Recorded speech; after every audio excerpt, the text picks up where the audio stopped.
ನಮಸ್ಕಾರ ಬಾಸು ಎಲ್ಲರಿಗೂ welcome back to Sagar stories. Rajasthan Royals versus LSG post match ಅನಾಲಿಸಿಸ್ಗೆ ಸ್ವಾಗತ.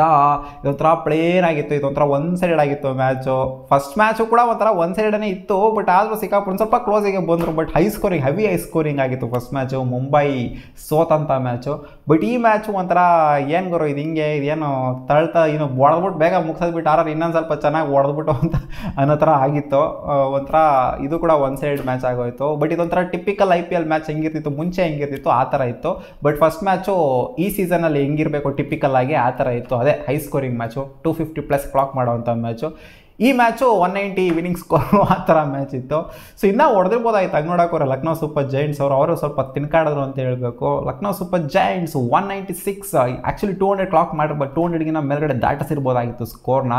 18 ಎಕ್ಸ್ಟ್ರಾಸ್ ಲಿಟರಲಿ ಲಕ್ನೋ ಸೂಪರ್ ಜೈಂಟ್ಸ್ಗೆ ಸಿಕ್ಕಿರೋದು. ಅವರು ಅಷ್ಟೊಂದಿನ ಹೊಡೆದಿಲ್ಲ, ಹಂಗೆ ನೋಡೋಕೆ ಹೋಯ್ತು. 18 ಎಕ್ಸ್ಟ್ರಾಸ್ ತೊಗೊಂಡು 196 ಹೊಡೆದಿದ್ದಾರೆ ಅಂತಂದರೆ ಇಲ್ಲಿ ರಾಜಸ್ಥಾನ್ ರಾಯಲ್ಸ್ಗೆ ಕ್ರೆಡಿಟ್ ಕೊಡಬೇಕು. ಹಂಗೆ ನೋಡೋಕೆ ಹೋದರೆ ಅವರ ಬ್ಯಾಟಿಂಗ್ ನೋಡಿ, ಜಸ್ಟ್ ಇವ್ರಿಗೆ 4-5 ಎಕ್ಸ್ಟ್ರಾಸ್ ಅಷ್ಟೇ ಬಂದಿರೋದು. ಅವ್ರು 18 ಎಕ್ಸ್ಟ್ರಾಸ್ ಹಾಕೋಸ್ಕೊಂಡು 18 ಎಕ್ಸ್ಟ್ರಾನ ತೊಗೊಂಡು 196ನ ಹೊಡೆದರೆ. KL ರಾಹುಲ್ ಚೆನ್ನಾಗಿ ಆಡಿದ್ರು ಇವತ್ತು, 76 ಹೊಡೆದ್ರು 40+ ಬಾಲಲ್ಲಿ. ಅವರೊಬ್ಬರು ನಿಂತ್ಕೊಂಡು ಆಡ್ತು ಅಂತಂದರೆ ಅಲ್ಲಿ ನಿಖಿಲಸ್ ಪೂರನ್ ಇವತ್ತು ಏನು ಕಿತ್ತಾಕಾಗಿಲ್ಲ. ಸ್ಟಾಯ್ನಿಸು ಡಕೌಟ್ ಆಗಿದ್ರು. ಲಾಸ್ಟ್ ಮ್ಯಾಚ್ ನೋಡ್ರೆ ಹೀರೋ ಆಗೋಗ್ಬಿಟ್ರು, ಈ ಮ್ಯಾಚ್ ನೋಡ್ರೆ ಝೀರೋ ಆಗೋಗ್ಬಿಟ್ರು ಸ್ಟಾಯ್ನಿಸು.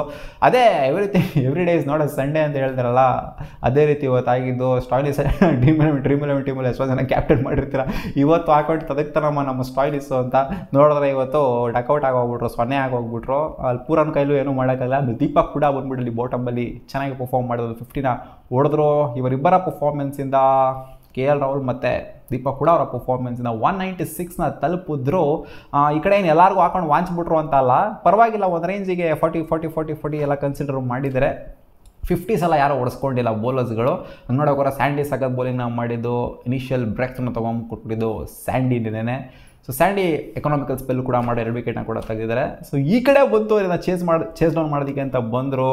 ಏನಂತ ಹೆವಿ ಓಪನಿಂಗ್ ಪಾರ್ಟ್ನರ್ಶಿಪ್ ಏನು ಬರಲಿಲ್ಲ. ಓಕೆ, ಒಂದು ಡೀಸೆಂಟ್ ಪಾರ್ಟ್ನರ್ಶಿಪ್ ಏನು ಬಂತು. ಜಾಸ್ ಬಟ್ಲರ್ ಮತ್ತು ಯಶಸ್ವಿ ಜೈಸ್ವಾಲ್ ಇಬ್ಬರು ಸ್ವಲ್ಪ ಓಪನಿಂಗ್ ಸ್ಟಾರ್ಟ್ ಒಂದು ರೇಂಜಿಗೆ ಕೊಟ್ಟರು. ಅಲ್ಲಿ ಕ್ಲೂಲೆಸ್ ಆಗಿ ಔಟ್ ಆಗಿದ್ದು, ಬೋಲ್ಡ್ ಆಗಿದ್ದು ಜಾಸ್ ಬಟ್ಲರ್. ಅವ್ರು ಏನು ಗುರು ಹಿಂಗಾಗ್ಬಿಟ್ರು ಬೋಲ್ಡು, ಎಷ್ಟು ಹಾಕೋರು ಅಂತೂ ನಿಗರಾಡಿದ್ದು ಒಂದು ಬೋಲ್ಡ್ ಮಾಡಿದ್ಗೆ ಅವರು ಒಂಥರ ಲಕ್ಕಿ ವಿಕೆಟ್ ಬಂದಂಗೆ ಇತ್ತದು. ಲಿಟರಲಿ ಒಂಥರ ಕ್ಲೂಲೆಸ್ ಆಗೋಗ್ಬಿಟ್ರು. ಎಲ್ಲಿ ಹೆಂಗೆ ನುಗ್ತು ಬಾಲ್ ಇದು ಅಂತ ನೋಡ್ತಾ ಇದ್ರು ಜಾಸ್ ಬಟ್ಲರ್ ಔಟ್ ಆಗ್ತಿದ್ದಾಗೆ ಇನ್ನೂ ಒಂದು ಬ್ಯಾಕ್ ಟು ಬ್ಯಾಕ್ ವಿಕೆಟ್ ಬಿದ್ದಿದ್ದು ಜೈಸ್ವಾಲ್ ಅವ್ರದ್ದು. ಅವರು ಕೂಡ ಅಟ್ಯಾಕ್ ಮಾಡೋಕೆ ಹೋಗ್ಬಿಟ್ಟು ಕ್ಯಾಚ್ ಕೊಟ್ಬಿಟ್ಟು ಪಾಯಿಂಟ್ ರೀಚನಲ್ಲಿ. ಸೊ ಇವರಿಬ್ಬರ ವಿಕೆಟ್ ಬೀಳ್ತಾ ಇದ್ದಾಗ ಇಲ್ಲಾದರೂ ಒಂದು ಸ್ವಲ್ಪ ಗೇಮ್ ಪುಲ್ ಬ್ಯಾಕ್ ಆದಂಗೆ ಐತೆ, ಏನಾದ್ರು ಆಗುತ್ತೆ ಅಲ್ಲೊಂದು ಕತೆ ಅಂತ ಅಂದ್ಕೊಂಡ್ವಿ. ಬಟ್ ಅಲ್ಲಿ ಒಂಥರ ಸ್ಟೆಬಿಲೈಸ್ ಮಾಡಿದ ಇನ್ನಿಂಗ್ಸ್ನ ಯಾರು ಅಂತಂದರೆ ಸಂಜು ಸ್ಯಾಮ್ಸನ್ನು. ದೃಢವಾಗಿ ನಿಂತ್ಕೊಂಡು ನೆಲೆ ಊರಿ ಇಲ್ಲಾಗರು ನಾನು ಮ್ಯಾಚ್ ಮುಗಿಸ್ತೀನಿ ಅಂತ ನಿಂತ್ಕೊಂಡು ಆಡಿದ್ದು ಸಂಜು ಅಣ್ಣ. ಜಸ್ಟ್ ಫ್ರಮ್ 31 ಬಾಲ್ಸು 71ನ ಹೊಡೆದಿದ್ದು ನಮ್ಮ ಸಂಜು ನೋಡಿ. ಇವಾಗ KL ರಾಹುಲ್ಗೆ ಕಾಂಪಿಟೇಷನ್ ಕೊಡೋ ಥರ ಆಗೋಗ್ಬಿಟ್ಟಿದೆ ವರ್ಲ್ಡ್ ಕಪ್ಪಲ್ಲಿ. KL ರಾಹುಲ್ ಹೊಡೆದಿರೋದು ನೋಡಿ 76 ಫ್ರಮ್ 40+ ಬಾಲ್ಸ್. ಸಂಜು ಹೊಡೆದಿರೋದು 31 ಬಾಲಲ್ಲಿ 70+ ರನ್ಸ್ ನಾವು ಹೊಡೆದಿದ್ದಾರೆ. ಸೊ ಒಂಥರ ಕಾಂಪಿಟೇಷನ್ ಚೆನ್ನಾಗಿದೆ. ಬಟ್ ಇಲ್ಲಿ ಮ್ಯಾಚ್ ಮುಗಿಸಿದ್ರೆ KL ರಾಹುಲಲ್ಲಿ ಔಟ್ ಆದರೆ ಅವರು ಕೂಡ ಇನ್ನೊಂದು ಸ್ವಲ್ಪ ಆಕ್ಸಿಲೇಟ್ ಮಾಡೋಕೆ ಹೋಗ್ತಿದ್ರು. ಅಲ್ಲಿ ಕಂಪ್ಯಾರಿಸನ್ ಮಾಡ್ತಿಲ್ಲ, ಬಟ್ ಆದರೂ ಕಂಪ್ಯಾರಿಸನ್ ಮಾಡ್ತಾರೆ. ಇದನ್ನೆಲ್ಲ ಸ್ಟ್ಯಾಟ್ಸ್ ಗೀಟ್ಸ್ ಎಲ್ಲ ತೊಗೊತಾರೆ ವರ್ಲ್ಡ್ ಕಪ್ ಸೆಲೆಕ್ಷನ್ಗೆ. ಸೊ ನೋಡೋಣ ಯಾರು ವರ್ಲ್ಡ್ ಕಪ್ಪಿಗೆ ಸೆಲೆಕ್ಟ್ ಆಗ್ತಾರೆ ಅಂತ. KL ರಾಹುಲ್ ಮುಂದೆ ಇದ್ದಾರೆ ಅಂತೆಲ್ಲ ಸುದ್ದಿಗಳು ಬರ್ತಾ ಇದೆ. ಬಟ್ ಈ ಥರ ಪರ್ಫಾರ್ಮೆನ್ಸ್ ಎಲ್ಲ ಬಂದಾಗ ಸೆಲೆಕ್ಟರ್ಸು ಇನ್ನೂ ಒಂದು ಸಲ ಇಲ್ಲಾಗೋರು ಹಾಕೋಗೋರು ಇದನ್ನು ಹಾಕೊಂಡು ನೋಡೋಗೋರು ಇನ್ನೂ ಒಂದು ಸಲ ಸ್ಟ್ಯಾಟ್ಸ್ನ ಅನ್ನೋ ಥರ ಬಂದೇ ಬರುತ್ತೆ. ಅಲ್ಲಿ ರಿಯಾನ್ ಪರಾಗ್ ಬಂದರು, ಮಧ್ಯದಲ್ಲಿ ರಿಯಾನ್ ಪರಾಗ್ ಕೂಡ ಒಂದು ಚಿಕ್ಕ ಡೀಸೆಂಟ್ ಕಾಂಟ್ರಿಬ್ಯೂಷನ್ನ ಕೊಟ್ಟರು. ಧ್ರುವ್ ಜುರಲ್ ಮ್ಯಾಚ್ನ ಮುಗಿಸ್ಕೊಂಡು ಕೊಟ್ಟಿದ್ದು 52 ರನ್ ಹೊಡೆದ್ಬಿಟ್ಟು. ಇವರಿಬ್ಬರ ಪಾರ್ಟ್ನರ್ಶಿಪ್ ಏನಿದೆ, ಸಂಜು ಸ್ಯಾಮ್ಸನ್ ಆ್ಯಂಡ್ ಧ್ರುವ್ ಜುರಲ್ ಅವರ ಪಾರ್ಟ್ನರ್ಶಿಪ್ಪು ಮ್ಯಾಚ್ನ ಕಲಾಸ್ ಮಾಡ್ತು. ಇವ್ರು ಔಟ್ ಆಗಲ್ಲ ಅಂತ ಗೊತ್ತಾಗ್ಬಿಡ್ತು ಅವರು ಕೂಡ ಕೈ ಬಿಟ್ಬಿಟ್ಟಿದ್ರು ಮ್ಯಾಚ್ನ. ಬೇಗ ಮುಗಿಸ್ರಿ ಇವರು, ಬೇಗ ಹೊಡೆದು ಮುಗಿಸ್ಬಿಟ್ಟು ಹೋಗ ಇವರು ಅನ್ನೋ ಥರ ಇತ್ತು LSG ಅವ್ರದ್ದು ಇಂಟೆಂಟು. ಲಾಸ್ಟ್ ಮೂಮೆಂಟಿಗೆ ಒಂಥರ ಗೆಲ್ಲಬೇಕು ಅನ್ನೋ ಇಂಟೆಂಟೇ ಹೊರಟೋಗ್ಬಿಟ್ಟಿತ್ತು ಅವ್ರದ್ದು. ಅವ್ರಿಗೂ ಗೊತ್ತು ನಾವು ಶಾರ್ಟ್ ಇದೀವಿ, ಇವರು 18 ಎಕ್ಸ್ಟ್ರಾಸ್ನ ತೊಗೊಂಡು ಕೂಡ ನಾವು ಸ್ಕೋರ್ ಮಾಡೋಕ್ಕಾಗಿಲ್ಲ ಅಂತಂದರೆ ಅವ್ರದ್ದು ಲೆಕ್ಕ ನೋಡ್ತು ಅಂತಂದರೆ ಒಂದು 180 ಹೊಡೆದಿರೋ ಲೆಕ್ಕನೇ ಅವ್ರದ್ದು.